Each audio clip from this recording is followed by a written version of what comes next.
I'm at McMillian Woods at Gettysburg, which is located now on West Confederate Avenue, slightly before Auto Stop 4, which is the North Carolina Memorial. I'm stopped here because I'm in the position of Lane's Brigade. Step out of the road as this car comes past me. I want to look at Lane's Brigade particularly from the point of view of the 28th North Carolina. So the brigade has 5 regiments. Those 5 regiments are the 7th, 18th, 28th, 33rd, 37th North Carolina, so all 5 Tar Heel regiments. 28th North Carolina is raised in September of 1861. It does include a few men from Virginia that joined some of the companies just because they happen to be in border counties, but a North Carolina regiment. Is actually raised under Colonel Lane as the commander. He will later rise to become brigade commander, and therefore that's how the brigade has got its name, Lane's Brigade. It is on the first day of Gettysburg. It is in Hill's Corps and will fight on the first day of Gettysburg in those early actions. Arrives on the battlefield mid-morning, around about 11ish, and comes forward. 12:30 it's moving into position. Doesn't actually engage until 3 in the afternoon, 3:30 in the afternoon. Crosses Willoughby Run, moves up the ridge, so moves up here through the ground that we would know as Mcpherson Ridge, across Mcpherson's Ridge, in a flank position. So hang on, let me just turn and be in the position that the Confederates were advancing from that Cashtown area. So the Confederacy is moving in towards Gettysburg. As you know, Buford has got his cavalry pickets out. First Corps is deploying there in its line as well. So we've got like Wadsworth and Rowley and Doubleday. And when Lane's Brigade arrives, Lane's Brigade deploys on the far right of the Confederate line, attempting to hook around the Union left and flank First Corps that way. So that's the engagement on the first day of battle on that afternoon of July the 1st, 1863. Pushes back here up onto Seminary, well, pushes forward here onto Seminary Ridge, and has some sharp contact with cavalry on the flank here. So as First Corps relieved Buford's cavalry is able to pull back into more supporting position when Lane's Brigade and some of the other brigades of Pender's division move forward and climb up here onto Seminary Ridge and are trying to flank that First Corps Union line. They get into some sharp skirmish action here as they turn that line. As we know, 11th Corps and First Corps will both break under the pressure that afternoon. So Union First Corps starts falling back towards Gettysburg, and the Confederate forces move up here onto Seminary Ridge. So on the first day of battle, July 1st, 1863, 28th North Carolina, as part of Lane's Brigade, is involved in that fighting in that afternoon. 2nd of July, so the second day, we're here in that sort of like position now along the gun line of Hill's Corps. You can see we have gun line going this way, gun line going back that way, down Confederate Avenue, back towards the seminary itself and Hill's reserve artillery position. It's a quiet day, save for artillery exchanges for the men of Lane's Corps and the men of the 28th North Carolina. They are in position here. They do take some casualties due to artillery fire. So as they come through the tree line here at McMillian Woods and out into this open field, just to give us a sense of where we are on the, gosh, it's a beautiful morning, boys and girls, it really is. Lovely sunshine today. It's going to be a lovely warm day. So we've come out of McMillian Woods and turn and get a good vista of the Union line over there on Cemetery Ridge across the ground from me. So Gettysburg town is down here, so we'd come down Cashtown Pike, Fairfield Road, that kind of thing. Gettysburg town is down here. Cemetery Ridge runs along here. I don't know whether we can see some memorials in the distance this morning. I can certainly see the Pennsylvania Memorial over there in the haze. And then over there on the far end of the Union line up here, you can see the round tops at the end of the Union line. So as you can see, this beautiful open ground here, giving a superb field of fire for artillery from both sides, backwards and forwards on that July 2nd. So July 2nd's fighting will be predominantly Longstreet's Corps down this end of the line. Hill's Corps will not do a lot of fighting along this part of the line here. They'll be recovering mostly from their fighting on the first day of battle. Which brings us to the third day of battle, July 3rd, 1863, and Pickett's charge. So down this way we've got the Virginia Memorial, which is where Pickett's division is going to come out. So that's going to be, Garnett's Brigade, Armistead's Brigade, and Kemper's Brigade are going to come out. Pickett's 3 brigades in his division. Remember, he has 5 brigades in his division, but 2 of those are back in the defences of Richmond. So his division, Pickett's division, is only 3 brigades strong that day. 3 brigades is not enough to assault the Union line. Lee assigns additional support from Hill's Corps, so that's going to involve people from Pettigrew and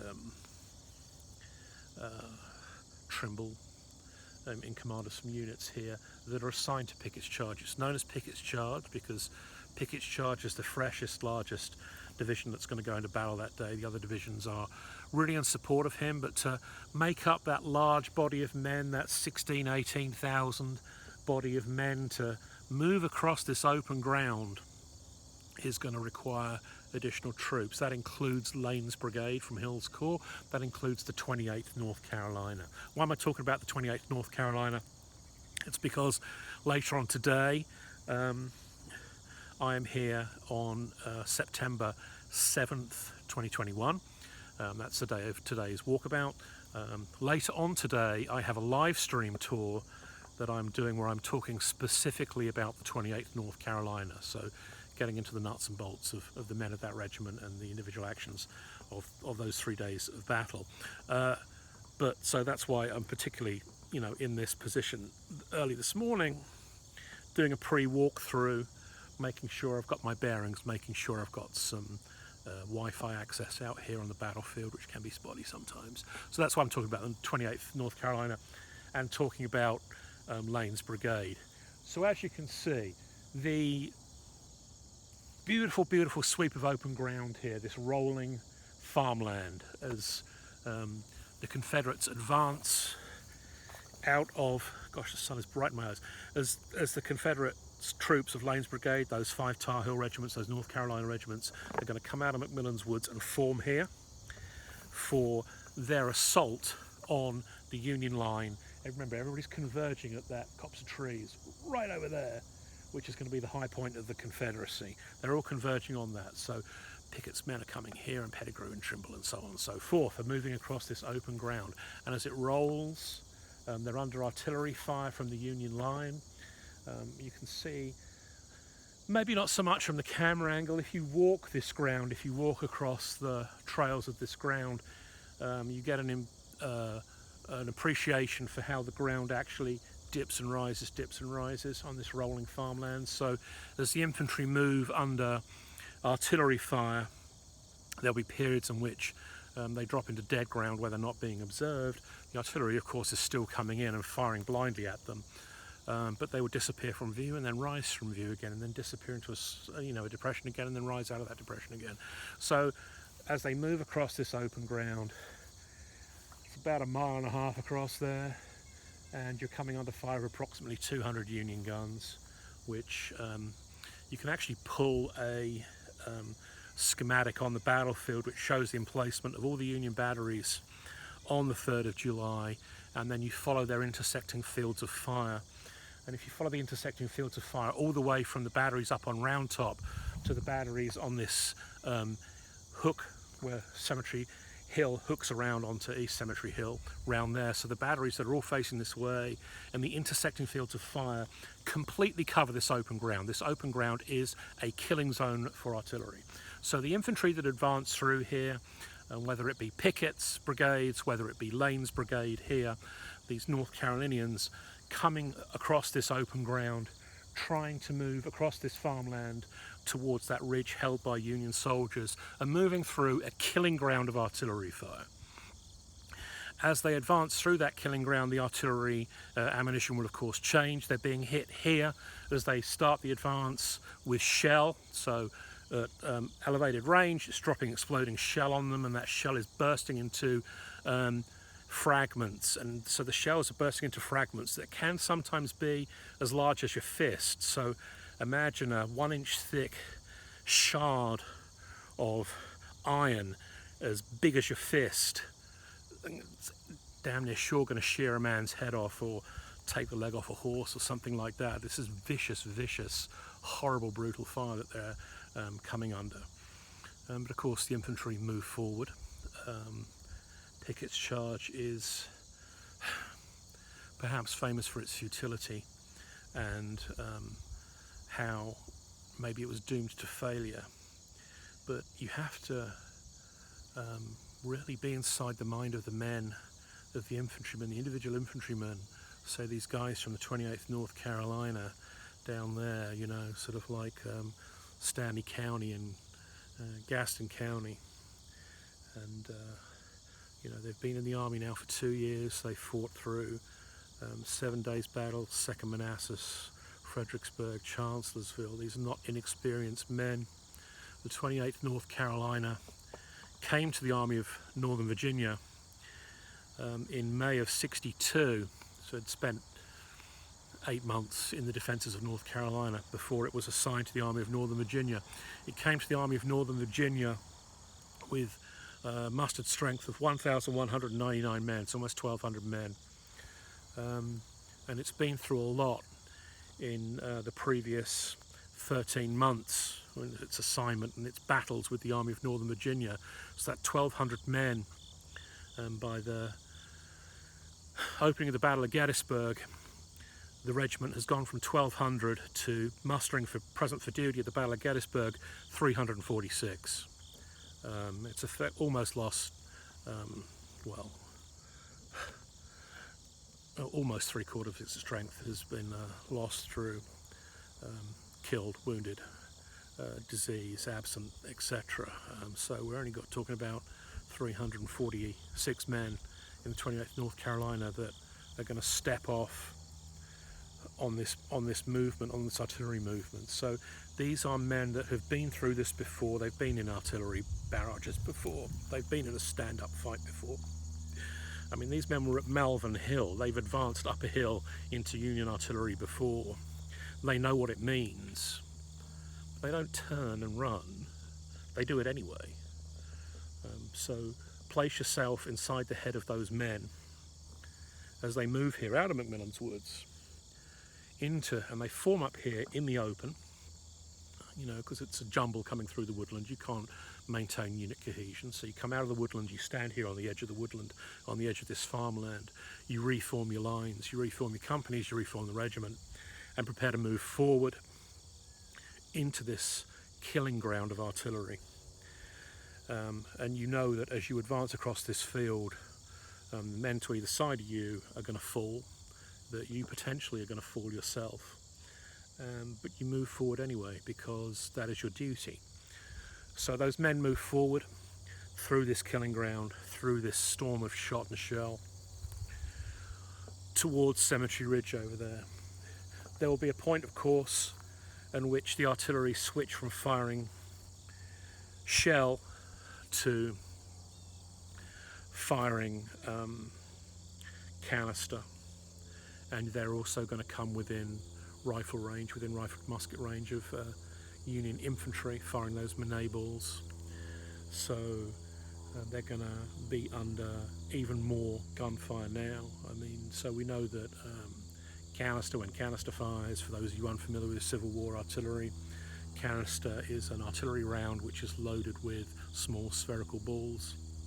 So it's not like a large shell that comes out and explodes. It's a shell filled with what we may refer to as shrapnel. So steel balls about, good size. When you fire your cannon, that shell comes out and explodes in midair, spreads those balls out in a pattern. It's very similar to firing a very large shotgun. So if you've ever fired a shotgun, you're firing number 8 bird shot or something like that, and you know that those little pellets spray out like that and catch a bird on the wing. Those of you that have fired double or buck, you know that you've got large balls in there and they're coming out like that and they're going to tear a hole in your drywall. So a shotgun blast like that will spread out, and a canister blast will spread out like that, and those balls will become just flying deadly instruments of death and destruction that are going to, if you hit a line of men with a canister, it can potentially take out several men at the same time, or cause horrific damage. So the North Carolinians advancing, these men from Lane's Brigade, these men from the 28th North Carolina, have advanced through shell fire and are now advancing into canister fire and advancing into rifle fire.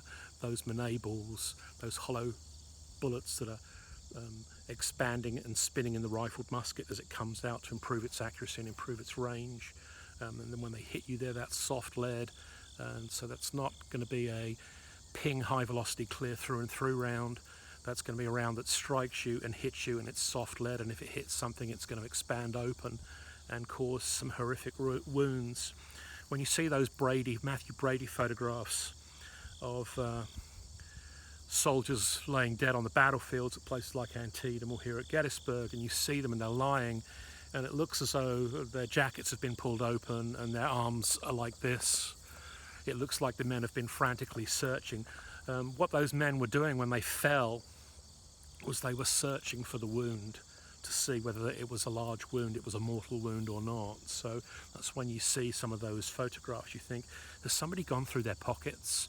Has somebody tried to steal from these men as they lay dead on the battlefield? No. These are men that had fallen wounded, mortally wounded, and were searching for the Manet ball hit, the strike, to see how badly wounded they were. So advancing across there, 28th North Carolina, as I said, 346 men, of whom I believe 211 out of 300, so again, 2/3 of the men are going to fall dead and wounded during this battle, and predominantly the casualties are going to occur here in this killing ground between McMillian Woods here, or the woods as they extend down there into Spangler Woods, and here on Seminary Ridge, what's now Confederate Avenue, if you're taking the auto tour, West Confederate Avenue, across there to Cemetery Hill. So we've got that 28th North Carolina, as I said, came to the Army of Northern Virginia in May of 1862 with 1,200 men, and by the time Pickett's charge is over and the survivors have come back here to their starting point, they're down to less than 200 men. So throughout the war, the casualties inflicted in some of these units in these battles are horrific. 28th North Carolina will continue to serve. It will actually be one of the units that serves until Appomattox and surrender at Appomattox. It surrenders in good order. As the war progresses, men that have been wounded return to duty. Men that were absent on furlough to North Carolina will return to duty. Some men that had perhaps deserted because they wanted to sit out a battle, sit on my car, will have been rounded up and returned to duty. A few new recruits will have come in. So this is how these regiments, although reduced from 1,000, 1,100, 1,200 strong when they're recruited, and diminished by war, so that when they're coming to battle, they're coming to battle with only 400, 300 men. And they're still taking casualties, but they still manage to somehow bring their regimental strength back to 300, somehow back to 250, and maintain some kind of order within the Army of Northern Virginia, remain as a unit, and no matter how small they are becoming. So when you get to the surrender at Appomattox, you have some regiments that are down to like 50 men, but they're still there and they still represent themselves as a regiment. And 28th North Carolina, I believe, has a couple of hundred men present for duty at the surrender at Appomattox. So, yeah. So anyway, that's where we are at McMillian Woods today on West Confederate Avenue. I'm going to be doing a talk over on Facebook. So we have a Facebook page where we do the live stream Facebook tours from, and that is on Facebook. So facebook.com/walkingtheground, one word, facebook.com/walkingtheground. That's where I do live stream tours from. So most Tuesdays, that's my out and about day on battlefields. Most Tuesdays I'm doing a lunchtime series of 30-45 minute talks from battlefields when I'm out on a battlefield. So I'm out at Gettysburg today, at midday today. I will be doing a tour and a talk from this position on the 28th North Carolina. There'll be other tours coming up. I think I have one next week from down at the Brickyard. We're talking about 11th Corps down at the Brickyard on the first day of battle. So if you're interested, head over to the Facebook page, facebook.com/walkingtheground, like the page, and you'll get the notifications on Facebook. I do record those, and I do try and upload those, as many of those as I can, to YouTube, to the YouTube channel. So, like, for future reference, if you miss the actual tour itself, they're often recorded and uploaded to YouTube. So, however you want to interact, that's good. Also on Twitter, Walking Ground on Twitter. Keep that short. I couldn't get Walking the Ground. I should just get Walking Ground on Twitter. The vagaries of social media, I guess. But so that's where we are. All the content from Gettysburg is always free of charge by me from Gettysburg. I never charge for Gettysburg content. Gettysburg has licensed battlefield guides that provide very comprehensive tours of the battlefield that do a great job. So I do not interfere with their business whatsoever. I come out here because I enjoy coming out to Gettysburg. And Gettysburg content will always be free of charge from me. Some other tours I do, in-person tours, obviously. I mean, if you want an in-person tour of the battlefield or some historic Civil War site, Rev War site, War of 1812 site that I've been doing. I've even gone out and done some Indian War battlefields now. If you're interested in those, drop me a line, either a private message on Facebook or a DM on Twitter or something, or email walkingtheground@gmail.com. If you're interested in in-person tours, some tours I do. For example, I have a ghost tour of of Antietam on Halloween. A fun tour, more of a family-orientated Antietam Halloween tour, a fun tour organised for that. Talking about some of the reports of ghosts and spiritual apparitions on the Antietam battlefield, which I'm doing just for a bit of fun on Halloween, just a Halloween fun. So something like that. Sometimes there's a small, $2 charge just for covering the costs of my gas getting out to Western Maryland. But other than that, my Gettysburg tours are always going to be free, and I hope you're enjoying them. Do appreciate a donation if you like my content. I am on Ko-fi.com, ko-fi.com, Ko-fi.com/walkingtheground. That is where I just take donations. $3 donation would be greatly appreciated because it will buy me a cup of coffee. I just stopped before I came up here onto West Confederate Avenue, stopped down at the Ragged Coffee House Ragged Edge Coffee House down in Gettysburg, and bought myself a surprise, $3 coffee, good strong cup of coffee, to come up here and drink my coffee. So, some people say, hey, support my Patreon or support my, Venmo me some money or something like that and support the service, but I really don't make a living from battlefield tours or coffee donations. I literally will take if you send me $3 for a cup of coffee, I am literally going to go and buy a cup of coffee and drink a cup of coffee and say thanks for the cup of coffee. So if you appreciate my content, you appreciate what I do, and you'd like to buy me a cup of coffee, thank you in advance for that. But if you don't want to buy me a cup of coffee, that's also fine as well. I will still continue doing these tours, whether you buy me coffee or not. If you have any particular interest in Gettysburg, such as a family interest, so I'm out here today doing the 28th North Carolina, talking about 28th North Carolina, because some of the people that interact with me on the Facebook page have said, oh, could you do a North Carolina unit? I'm from North Carolina, I have family from North Carolina that participated in the Civil War.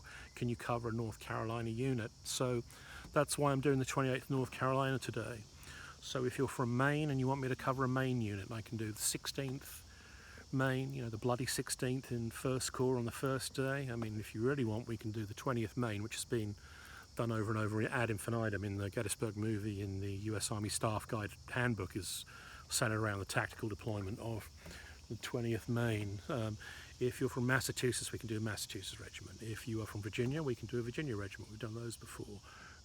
If your interest is in artillery, we can talk artillery, as we talked about Major Latimer, the boy major in command of an artillery battery here. If you're interested in cavalry, we can be out at East Cavalry Field, or we can be down on Buford's picket lines on the morning of the first day of battle. So if you have a specific interest on the Gettysburg battlefield that you'd like me to cover while I'm out here, I'm more than happy to focus one of the weekly tours around viewer suggestions, fan suggestions. So if you'd like me to focus on a particular thing, say like, hey, can you, go follow the path of the Texas troops that were here, or can you find South Carolina Memorial for me and show me the South Carolina Memorial? Or can you get up there and show me the Pennsylvania Memorial? Yes, I absolutely can. Let me know and I'll see what I can do about that. Gosh, it's early in the morning here. It's only about 9 o'clock still. I left home in the dark this morning before dawn so that I could get up here nice and early. The tours are just starting. Around 9 o'clock, everything is starting to open up. People are starting to visit the battlefield now. It's going to get busier here throughout the day, and I should probably finish my coffee and check my email and check what's going on in the real world, and then get on to the midday today over on Facebook for the live stream and do my live stream tour over there. So thanks for watching this little video. Thanks for bearing with me as I just kind of pointed out where I am in relation on the battlefield, in relation to Confederate units here. I'm in 3rd Corps position across here on Seminary Ridge, and looking across there onto Seminary Ridge. So ground covered during Pickett's charge on July 3rd, 1863. Like and follow on the YouTube, like and follow on the Facebooks and the Twitters and the social medias and the whatever else you can find me on. Do appreciate that. Love the interaction, so keep the messages coming. I'll endeavour to answer those as quickly as I can. And yeah, thanks for being here on this YouTube video today, and I hope to see you again soon. Thanks.